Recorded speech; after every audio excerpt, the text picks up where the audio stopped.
मैं डॉक्टर रामचंद्र रामटेके, दाऊ श्री वासुदेव चंद्राकर कामधेनु विश्वविद्यालय दुर्ग, निदेशक विस्तार शिक्षा अंतर्गत हमारे हमर पशुधन चैनल में हमारे बीच आज डॉक्टर एम के गेंदले, निदेशक विस्तार शिक्षा एवं प्रभारी अधिकारी वेटनरी मत्स्यिकी एवं डेयरी पॉलिटेक्निक का स्वागत एवं अभिनंदन करता हूं। सर जय जोहार। मैं सर आपसे परिचय दीजिए शॉर्ट में।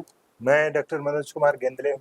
मैं तो बेसिकली वैसे प्रोफेसर इन हेड हूँ, लेकिन अभी मेरे पास डायरेक्टर एक्सटेंशन एजुकेशन का प्रभार है और जितने भी राज्य में जो वेटनरी पॉलिटेक्निक, फिशरी और डेयरी संचालित है उसका भी मैं कोऑर्डिनेटर हूँ। सर मैं आपसे जानना चाहूँगा कि वर्ष 2026-27 में जो वेटनरी मत्स्यिकी एवं डेयरी पॉलिटेक्निक में प्रवेश कहाँ पे होगा और कुल कितने सीट होंगी? कि जैसे हमारे जो विश्वविद्यालय के अंतर्गत 4 तो वेटनरी पॉलिटेक्निक है और 2 डेयरी है और 1 फिशरी है। तो सबसे पहले हम लोग डेयरी पॉलिटेक्निक का प्रवेश की कार्रवाई कर रहे हैं और इसके लिए हम लोगों ने पहले से पेपर में, न्यूज़ में, वेबसाइट में सब डाल दिया हुआ है। और इसका ऑफलाइन जो काउंसलिंग होगा हमारा 11/8 को, ये जो वेटनरी कॉलेज के जो कैंपस में जो हमारा एक फार्मर्स हॉस्टल है वहीं पे संचालित है। तो जो भी इच्छुक बच्चे हैं वो 10 बजे तक पहुंच जाएं। 10 बजे के पहुंचने के बाद वो अपना वहाँ पे पंजीयन कराएंगे। फिर पंजीयन कराने के बाद फिर उनका जो भी मेरिट जारी होगा तो 3 बजे के बाद उनका प्रवेश की कार्रवाई की जाएगी और उनको मेरिट के आधार पर और उनकी इच्छा के अनुसार पर 2 हमारे जो डेयरी पॉलिटेक्निक है वहाँ प्रवेश दिया जाएगा। इसके अलावा सर आपके जो वेटनरी पॉलिटेक्निक है और फिशरी पॉलिटेक्निक है वहाँ कहाँ पे सीट है और कितनी सीटें हैं? जैसे कि डेयरी पॉलिटेक्निक तो हमारा तखतपुर और बेमेतरा है, वहाँ पे हमारा 30-30 सीट है। वैसे ही हमारा एक जो राज्य में एक फिशरी पॉलिटेक्निक है धमदा राजपुर में है, वहाँ पे भी 30 सीट है।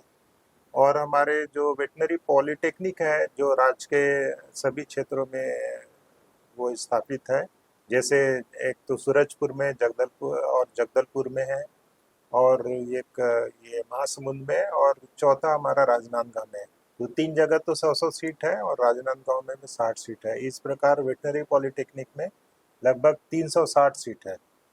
सर मैं आपसे जानना चाहूँगा, जैसे वेटनरी पॉलिटेक्निक का जो प्रवेश होता है वो क्या 12वीं के आधार पे होता है कि इसके लिए कुछ स्पेशल एग्जाम होता है? वेटनरी पॉलिटेक्निक के प्रवेश की कार्रवाई हम लोग राज्य में एक प्री एग्रीकल्चर टेस्ट होता है, उसके अंदर एक हम लोगों ने सब सेक्शन दिया हुआ है। उसमें है प्री वेटनरी, पीवीटी बोलते हैं उसको। जो भी पार्टिसिपेंट है उनको उसको चयन करना पड़ता है, फिर उनकी मेरिट के बेसिस में हम लोग उनको प्रवेश देते हैं।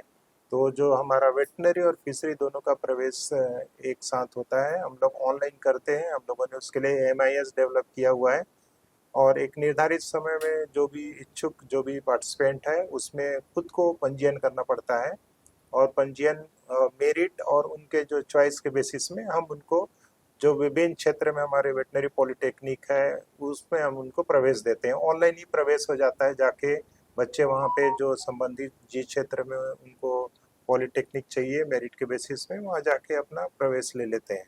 और जो भी सीट बच जाएगा तो उसमें हम लोगों ने ये भी प्रावधान किया हुआ है कि जो पीवीटी के बाद जो भी बच जाता है हमारा सीट उसके बाद भी नहीं भरता, उस चीज़ को हम लोगों ने जो 12वीं में जो बच्चे हैं और जो बायो ग्रुप के हैं उनको मेरिट के आधार पर हम लोग उसको प्रवेश देंगे। तो उसके लिए हम लोगों ने एक आखिरी तिथि निर्धारित किया हुआ है और 26/10 को हम लोग ऑफलाइन के माध्यम से यहीं वेटनरी कॉलेज में ही करेंगे।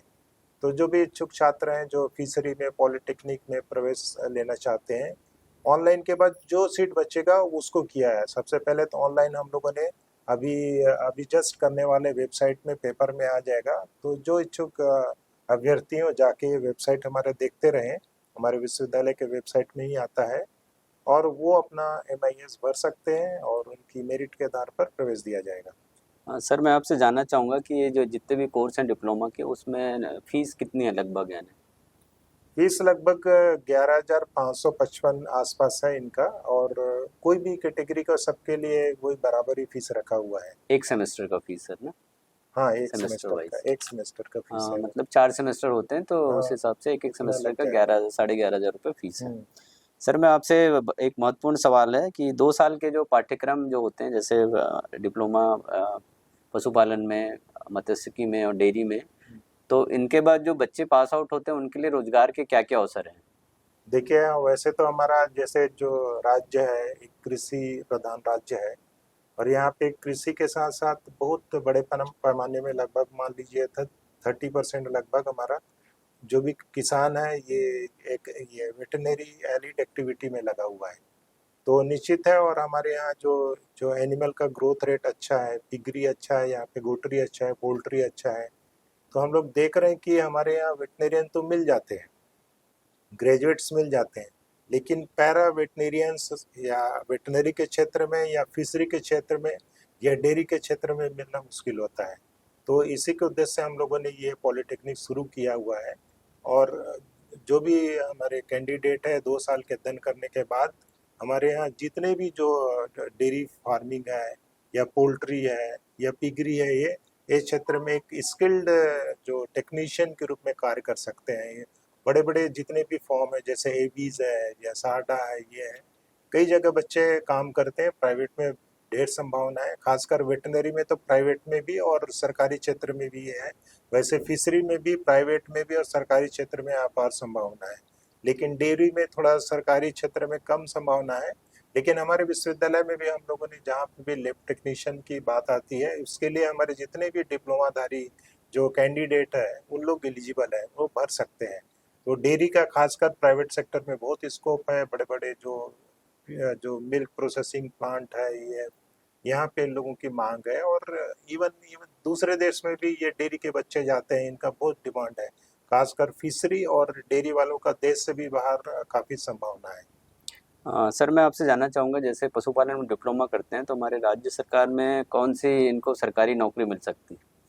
जैसे तो हमारे वेटनरी में तो जो एक असिस्टेंट वेटनरी फील्ड ऑफिसर होता है, वो लगभग 3rd क्लास का एक तृतीय श्रेणी का पद तृतीय होता है। श्रेणी का पद होता है, बहुत इंपॉर्टेंट पद होता है।